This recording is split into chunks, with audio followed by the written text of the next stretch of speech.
So here's a question for you. Why have we regressed from words to emojis? Or is it a regression at all? Is it a simpler, faster form of communication? Is it simply because a look on our face and body language can convey a wealth of emotion in seconds, and it does so faster than words alone? Or is it because it even bypasses different languages? Right? I don't have to know how to speak French to know someone has a smile on their face or that they're laughing. So emojis, maybe we're sliding backwards, maybe we're moving forward, maybe hieroglyphs that used to be the Egyptians used to use or what we're getting back to, who knows. But a laughing emoji is much more effective in communicating response than typing. When I saw that, I thought it was funny. So as humans, emotions are one of the greatest parts of identifying and defining our humanity. We are feeling beings, and we are also able to feel and to be moved by the emotions of others.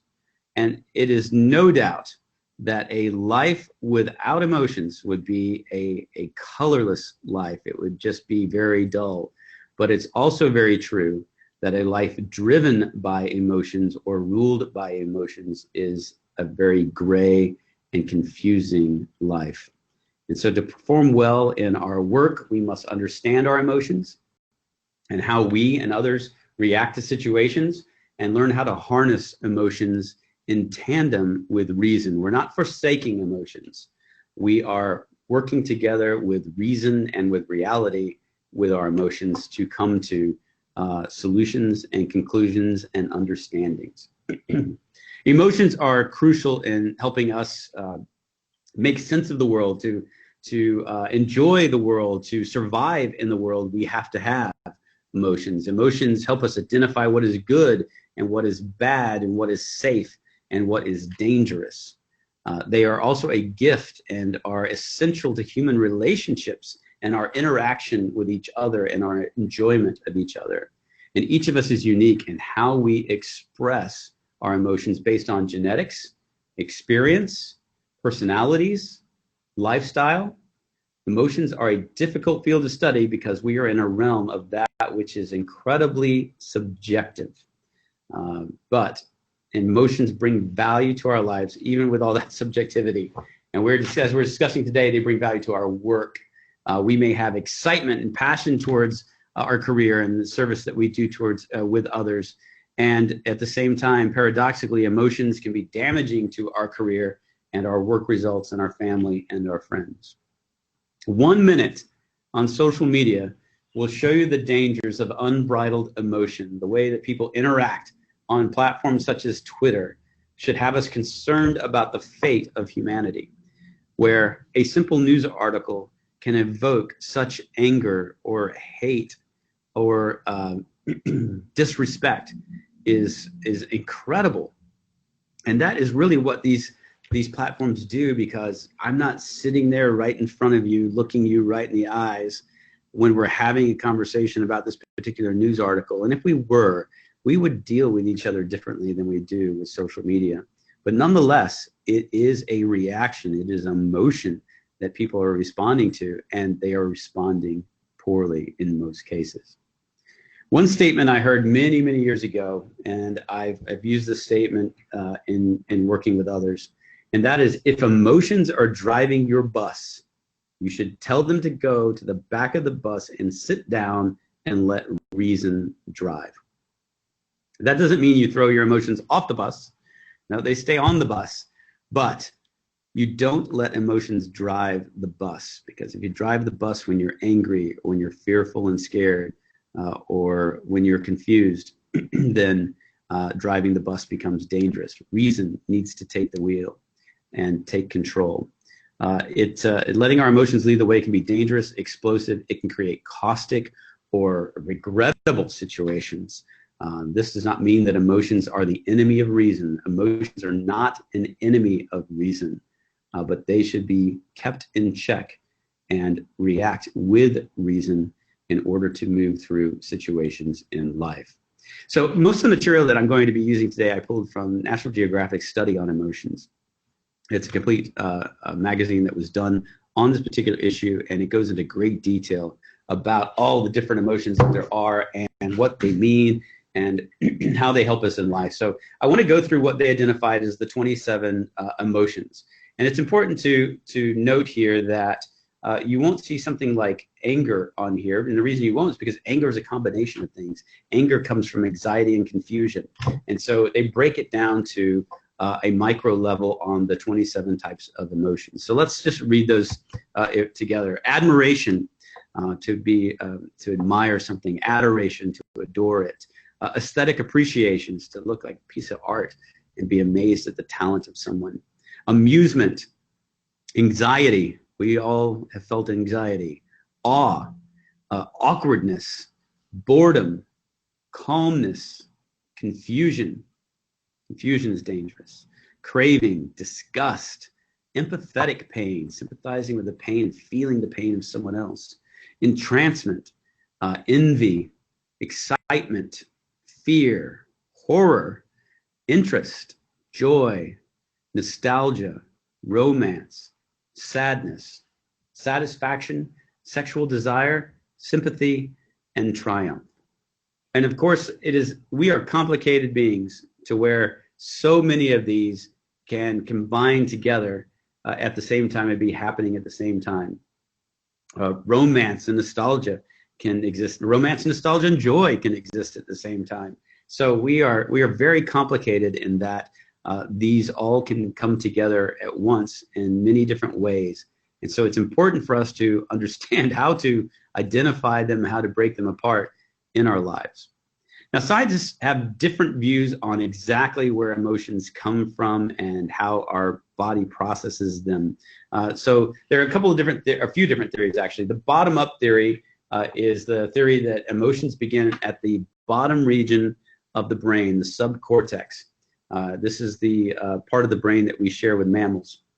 An environmental cause cue sets off a region in our subcortex, and then it sends that to the frontal cortex at the top of the brain, which begins to interpret the feelings from the cue. So everything begins back, according to this theory, from the subcortex, moves to the frontal cortex, and then it says, I need to do something about that. So for example, I'm walking down a path, there's a rattlesnake, my eyes see the rattlesnake, my brain identifies that's a rattlesnake, my subcortex says, oh, that's something that we are afraid of, sends it to the frontal cortex, and the frontal cortex says, well, jump back and don't just stand there. So that's one particular theory. The other is the top-down theory, which is really not exactly an exact opposite, but it basically says that the frontal cortex is where things begin and then where they are processed. So the top-down theory states that the opposite, that we are experiencing emotions from the frontal cortex, not from here, but from here, and that we process the emotions and set up our response all in this region of the brain. Now, that is not necessarily something that we share with mammals, so there could be some realities about that, but yet you certainly might make a statement that dogs have emotions that they go through. They certainly have fear. We can see that, and they certainly have things that they are excited about. We know that just by the simple fact that they wag their tail. Then there's the theory of constructed emotions. So the theory of constructed emotions says that we use all different parts of our brain and that there's no hardwiring starting point, and that we budget for emotional changes much as our brain controls our body. So this is another way of saying, well, it's not frontal, it's not sub, that's the whole network within the brain that is responding to the cues that happen around us and then how we emotionally respond.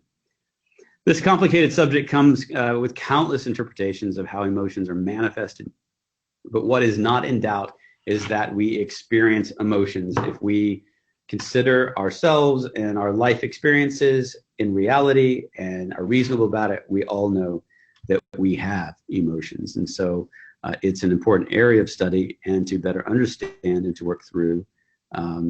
But it is definitely, we definitely don't have to argue about the process or the reality that we have emotions. Scientists say that 30 to 60% of our emotionality is inherited, that we learn to express and modulate our emotions from watching our parents. Our parents help us name and mimic and respond to our emotions. Our environment has a large effect, as well as our peers, the media and culture that we are intaking. So that environment has a big effect, as well as our genetics, on how we respond emotionally.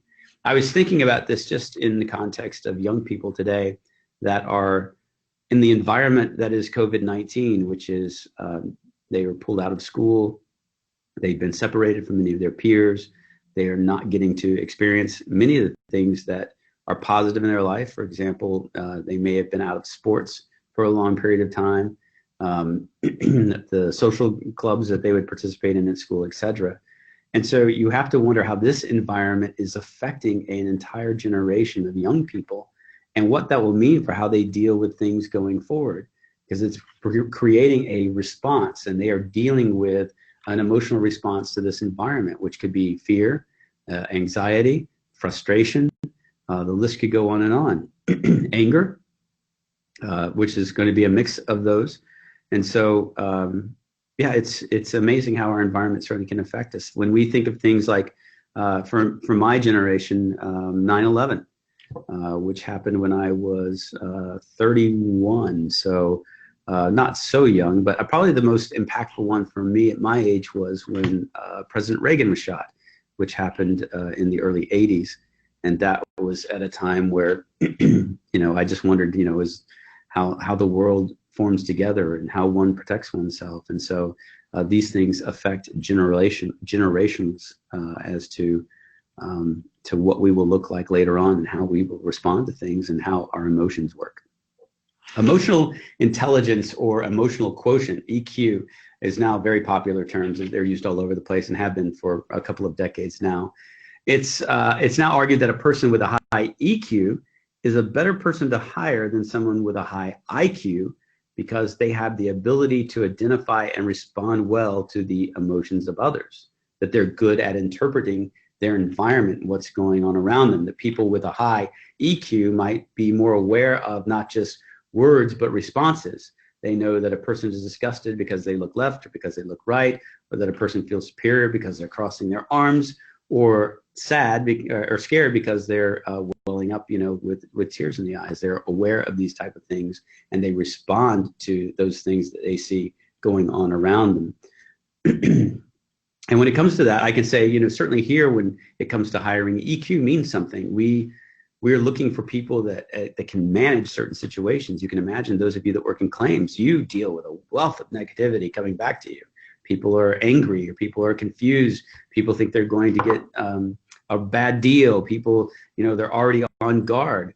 And if you didn't have the emotional ability to work through that, then it could affect and ruin the rest of your life by taking on that negativity and taking on that battle into everything in your life. So EQ really matters when it comes to listening to a customer service issues. Well, people call with customer service because they have a problem, and people deal with problems differently. And so we have to figure out how to respond to them. But if you let that negativity take over, the rest of your life is polluted with it. So EQ matters in being able to discern, understand, keep things in their proper place.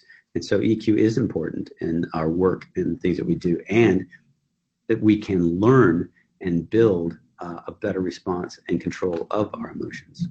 Over 55% of emotional communication happens through body language. We reveal our emotions and can interpret the feelings of others with the eye. I mean, right now, it would be easy for you to interpret that if I was leaning back in my chair right here and doing this thing this way, that I probably was not that engaged or that interested in doing it. Or that if I was doing like this, through the whole thing, looking at it, that I just was, not too excited about it. But if my posture's up, and hopefully I'm conveying that that I'm interested in the subject, and I use my body language, and that you feel that I'm engaged with what we're doing together. And we think that body language doesn't matter when we're utilizing things like Fuse and Zoom, etc., now to communicate with each other, but it may matter more than ever for people to see excitement, or for people to see your face, to discern what you're really going through. And so there's value in that. It's important to always be improving your emotional intelligence, and we can learn better patterns of response and controls of emotion. We can overcome the powerful sway of genetics or poor learned patterns by identifying truths about our person and by having a concern and care for other people. So it's always important to be working on our emotional intelligence and improving that. And that reason doesn't deny our emotions. We're not looking for us to pretend as if we're not emotional beings, but we do want to keep that in check. So a study by a gentleman named James Gross, I want to talk about that. And this is where I really want you to just focus in with me for a little bit, because I want you to find one of these techniques that you might utilize. One of these techniques that you might utilize to improve the management of your emotions and the way that you're dealing with other people. So if you're going to take notes on these next few things and think about maybe one of these that would really work well for you. The first is reprisal. Now, reprisal, this is where we avoid knee-jerk reactions. So we reframe the situation as it's going on, and we go for a positive reaction to that situation as opposed to interpreting it in a negative way. One way to do that is, for example, with road rage. I can say it, road rage. So you have somebody that has come in front of you and has cut across lanes to try and get to the next exit. And, you know, of course, you're hitting your brakes and you're thinking, my goodness, this person is endangering my life or the life of my children in the back. And, you know, that's the reaction you have. The good news is you've gotten through the situation, right? You hit your brakes, everyone's okay, situation worked out all right.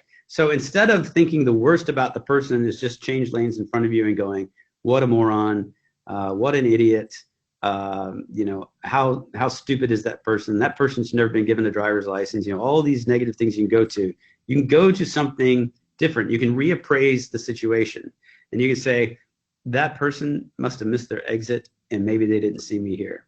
That person must have to pick their kids up from school and just, you know, is just in a hurry. I've been there before. That's the way reprisal works, where you take a situation and you go to the positives of it as opposed to just the negatives of it. And so you reframe it. And why are you reframing it? You're reframing it for your own health and for your own well-being. And you're reframing it because you're believing something better about the other person. And reprisal is something that can work very well for us in our business that we do. We can use this as a claims or a customer service call by assuming that the person might be confused and that they just need clarification. They're not really just angry. Or on a sales call, that the individual just needs more information to make a decision. They're not trying to waste our time. They're just trying to understand so that they can make a decision and that we can move forward. So reprisal is one way to go about that. It's going to the better of the situation and the better of the person that's there. And it helps you control your emotions by not sending you to worst case scenarios where anger builds up, where anxiety builds up, where confusion builds up. So you're in control of that situation. Reprisal is number one. Here, distancing. Distancing says, I'm going to take a step back and reflect objectively on what I'm feeling. Not to deny your feelings, but to reflect so that you can communicate better and avoid an escalation in your emotions, which hopefully will control an escalation in others' emotions. Now, this is important in working with our peers. We should take time to review the details of what we were discussing and also make sure our emotions are not getting away from us. And we can concentrate on solutions by distancing. So it's like, okay, I need to look at this further. So would you give me a little bit of time, whatever the required amount of time might be? Well, let's look at this tomorrow when we get back together. Or can I have a few minutes just to read through this again so that I can think it through? It's okay to say things like that and to ask for the time to go through something so that you don't end up angry, frustrated, or making statements that you will regret later. So reappraisal, distancing, two different options. Here's another one. Distancing says, I'm going to take a moment away from this particular situation. But the next one says, well, the situation has already happened and I need to go back and process back through that situation. So in mindfulness, we have already had an event that took place. And in mindfulness, we're going to go back and we're going to replay that event in our minds. And we're going to start asking ourselves questions. This is where you think back through the situation and you learn better patterns and responses so as not to repeat a negative situation. It's the building of wisdom, and it's the building of thoughtfulness. That was what mindfulness is about. It's a reflection so that when you end up in a situation like that again, you will have a better pattern in place. You will know, no, I've seen this before. I need to do this instead of that, because the last time I did this, it ended up not going well for me or for the other person, or creating ill will. So mindfulness is another way to go about things, from a reappraisal to distancing to mindfulness to another method, which is granularity. And I really like granularity because it's in the area of mindfulness. Really, it's a kind of a subset for me with granularity. But granularity says you identify a way that you're feeling, and then you break it down. So, for example, I'm feeling bad. I don't know what it is. I just feel bad. I feel depressed. I feel, about the situation that took place. And then you ask yourself, well, ultimately, what's making you feel bad? You had an interaction with someone. Let's just say, your neighbor, friend at church, lifelong friend, and you feel bad about yourself after the conversation. Is it because you were jealous of something? Is it because you were spiteful about something? Is it because you were resentful? Is it because something they said scared you?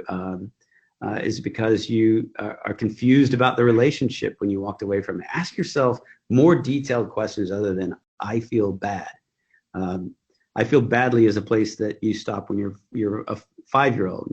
What's wrong with you? I just feel bad. Well, why? I don't know. Well, here's Elmo. Okay, well, now I feel good. So we can't do that.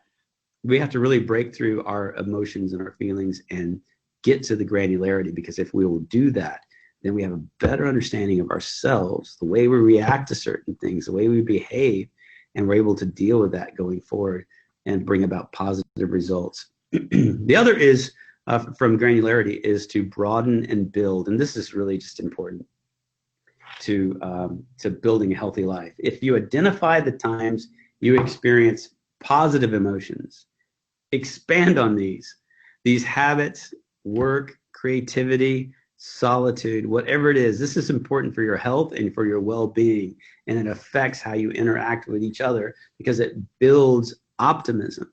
So I've told you guys that I enjoy a weekend away each year by myself for the solitude. And when I come back from that, I'm ready to take on the world again. I'm excited about the relationships that I'm in because I've had the time to think and process through things by myself. And then I've just had time alone to turn the noise off.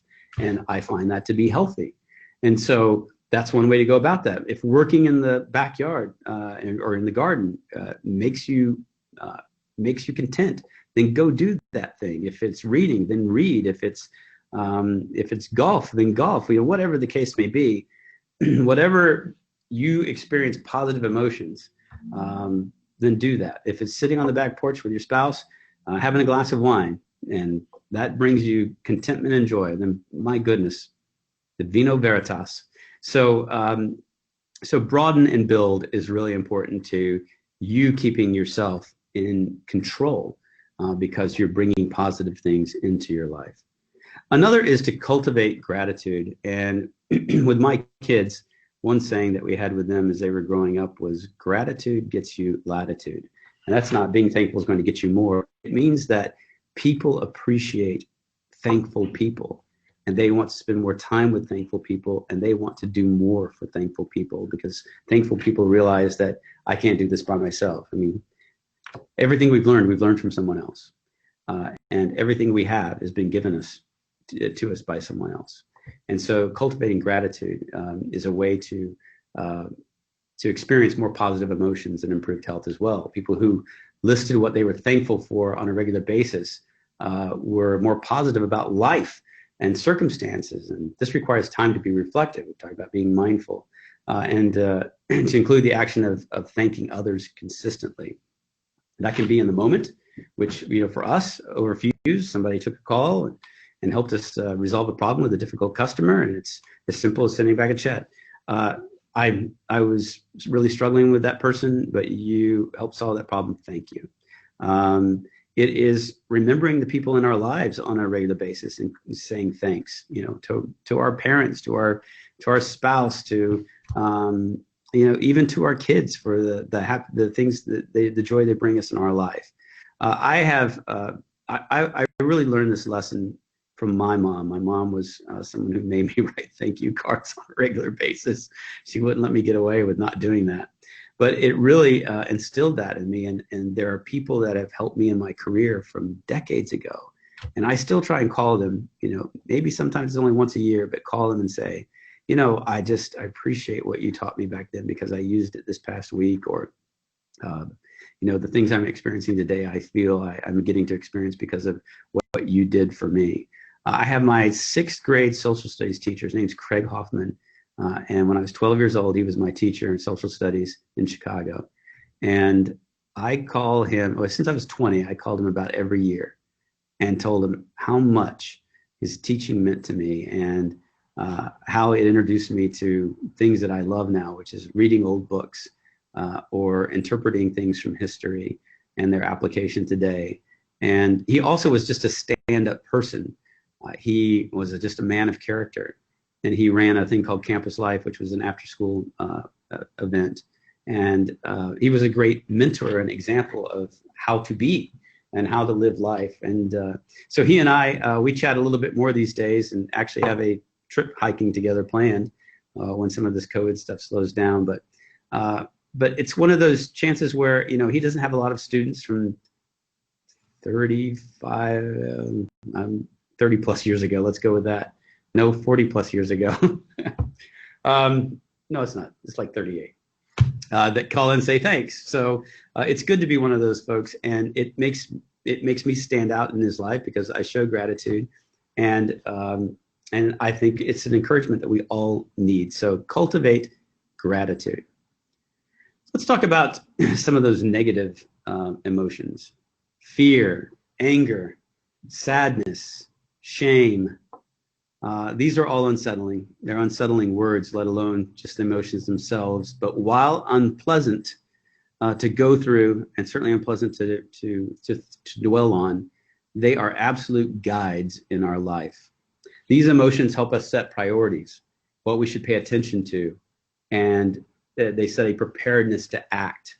Negative emotions tend to overcome positive emotions. It's just built in us. And there's an evolutionary reaction to the tendency to fall into the cynical because of negativity. These negative emotions just beat up on us, and they take us down, and we become cynical about all these things, like what appears to be every person on Twitter. Fear can be hard to overcome, and there are many different types of fear. It requires good thinking to understand the validity of the fear and to discern through the probabilities and potential outcomes of the situation. Fear should be a guide, but it should not be a final resting place. Sadness should be a guide, but should not be a place that we stop. If we permit ourselves to stay in our fear, or to stay in our sadness, or to stay in our shame, it's going to be very hard to move forward because they are powerful, overwhelming emotions that you've seen in your life probably at times where you just didn't feel like you could get past it. And we certainly see in the lives of others. And these types of unchecked emotions are what lead to very tragic things, for example, suicide. And so they have to be dealt with. And there are different ways to deal with that. I want to talk about that here in a second. But we must understand that we're not going to be able to eliminate fear from our life. We're not going to be able to eliminate sadness from our life. Sad things are going to happen to us. We're going to feel that sadness. And we should feel those emotions. But then we have to ask questions about them and about what to do next so that we find solutions to those emotions we're feeling. Unchecked anxiety, it can rip apart your life by dismantling your ability to focus at all. Certainly, if you have anxiety going on and you've got a job to do, it's distracting. You can't do the job well. Fear and anxiety demands serious examination to move forward. The search for solution helps to calm fear and anxiety, and remembering other times where you were fearful or anxious and the way that those ended. You're still standing here. You're still working. You're still moving forward with your life. You're still breathing. So you've lived through those situations. And it's part of that building of wisdom, and part of that reflection is, okay, I've been through a situation like this before. It was difficult and it was hard, but I got through it. And so it's important to remember things like that. So I want to talk about basically how we move forward with dealing with the difficult things in our life, and give you a few options. This is by far no endless list, but a few that caught my attention. With stress in your life, when I go and get my physical each year, the doctor always asks me, do you have stress in your life? And my answer is always, oh yeah, I've got stress in my life. Who doesn't? And then the next question he usually has is, well, how do you deal with that? And my answer to that is, when I think back through humankind since the dawn of time, and the life that I get to lead, where there's food in the fridge and a roof over my head, and an opportunity around me to take advantage of, I'm much better off than most people that have ever lived. If you go back, let's think 100 to 200 years, where a simple virus, maybe it's the same now than it was then, but a simple virus like the plague or something could just wipe out, an entire nation. I don't think COVID's that bad. It's not like the Black Plague, but things like that were happening, or wars that were constantly going on. I mean, how fortunate are we in this space and time? So this taking and going through a process like that helps me to deal with my stress, to label it and say, well, but my situation is nothing like this. Other ways to help with this are journaling. A lot of people will write in a journal daily, just about things that they're experiencing or things that they're going through. And it is cathartic for them to do those type of things. Cathartic for them to do those kind of things. And I have a friend that when he says he prays, he writes and prays. So he writes his prayers down, and that helps him to be mindful about what he's asking for in prayer, or the things that are stressing him out and the help he's asking for. This can be just the same with talking to a peer, a spouse, a mentor. You can talk out what you're going through, talk through your stress. Don't just let it sit. So many of us just want to try and deal with ourselves, but to talk it out is very helpful. So maybe to write it out, to talk it out, but label your stress. Another thing to do is just get away from it and savor what is beautiful. Look around at the beautiful things around you and appreciate those things. Look in awe, or as the bottom of the section here says, walk in awe. G.K. Chesterton was a journalist in the United Kingdom in England back in the early 20th century. And he thought the sunrise and the sunset were spectacular things, and that he liked to watch them and just applaud them every time. If you've ever been to Key West, at the tip of the States, Key West at the very bottom of Florida, there's a spot where you go to watch the sunset. And right when the sun goes right under the water, everyone who's there applauds the sunset. It's fun to be a part of. And that's what we talk about, just to savor something beautiful, be in awe of something. And Chesterton said that, my goodness, the sun sets in the exact spot we predict, at the exact time we predict, every day. Isn't that spectacular? And so he says to be in awe of those things. So savor what's beautiful. It takes your mind off the stress that you're going through, or it minimizes how little the stress that you might be feeling is. Might not be little, might be really big, but savoring something beautiful helps control it. Cultivate hope by imagining your best self. And this is by just taking time to think about how you want to be perceived and working towards that. Well, the most effective way I've found of doing that is think about what you want people to say at your funeral about you, and then try and aim towards those things, those positive things. We already talked about cultivating gratitude. It's very much a part of dealing with the difficult emotions in your life as well. Repraise negative events. Go back through them. Again, that's being mindful and reflective. Seek out connections. Seek out others. Seek out friendship. Seek out people that will invest in you. One of the things that I think you'll find is there's an older person near you. If you'll just go to that person and say, hey, do you mind having coffee with me once a month or every other week? And just I'm looking for someone to share ideas with and get input from. Just their life experience. They don't have to be successful in business. They don't have to be, people on circuit talking on LinkedIn all the time, they can just be successful at living well, at successful at marriage, successful at raising kids, successful at being positive people. And you can learn something from someone who is older than you. So look for those type of people too. They will help you with things that are difficult or negative in your life because they have this much broader perspective of life because they've lived it longer. So these are some steps that you can take. Socrates said 2,300 years ago, and I've used this in other lunch and learns, but he has this great quote that Plato wrote down: "The unexamined life is not worth living." What makes it not worth living? The unexamined person is ruled by emotions with little reason. The unexamined person is reactionary and not preparatory.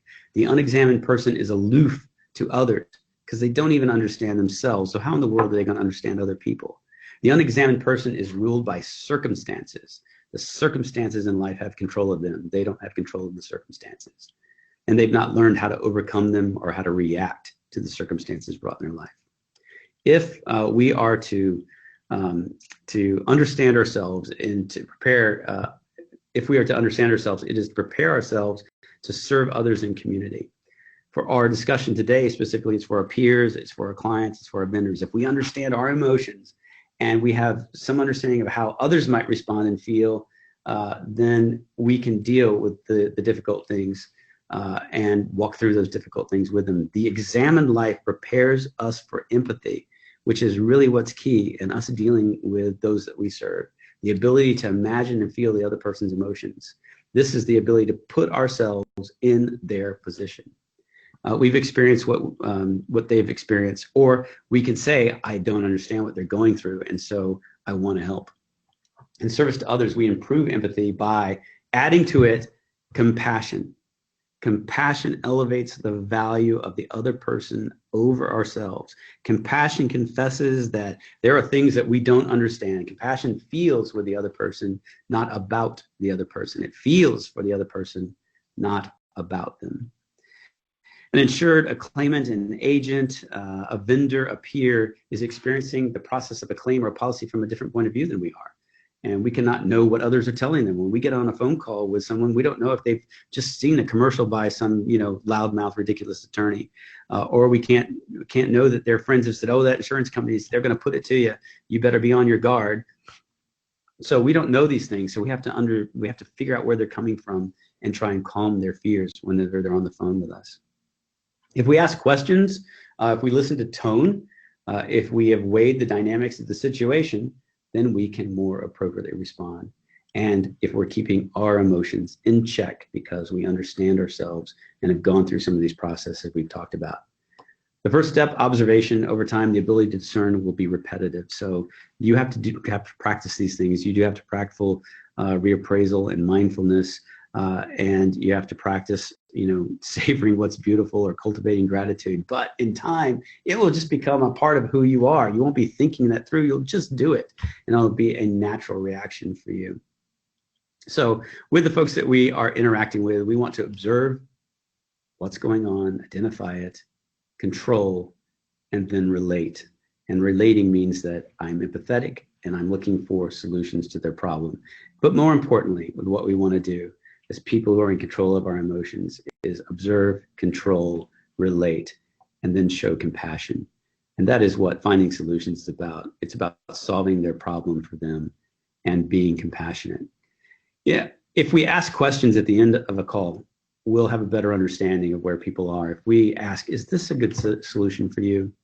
Did I help clear up some of this confusion?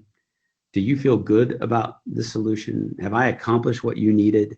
Are you comfortable with this resolution?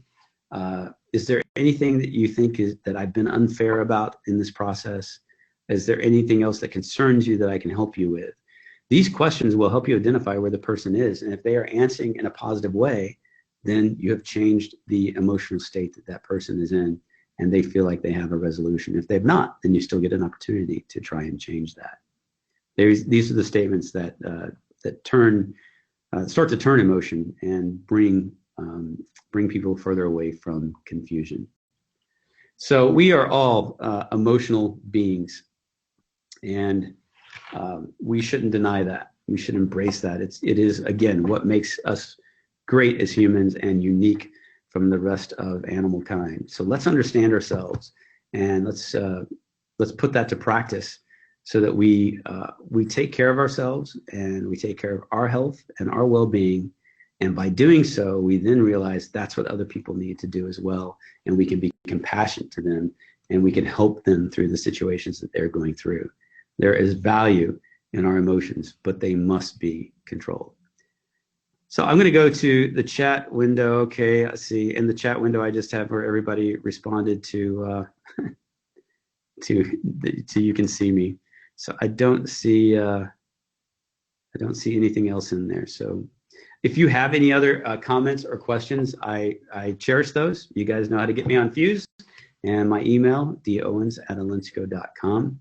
With that, I do look forward to seeing some of you in the next month, and I'm excited about that. And again, I just remind everyone, as you're coming in, be self-aware, be respectful, be mindful, and be compassionate towards your fellow workers and what makes them comfortable and doesn't make them comfortable, and try and work through those with a care for them. Thank you for taking time out of your lunch to spend it with me today.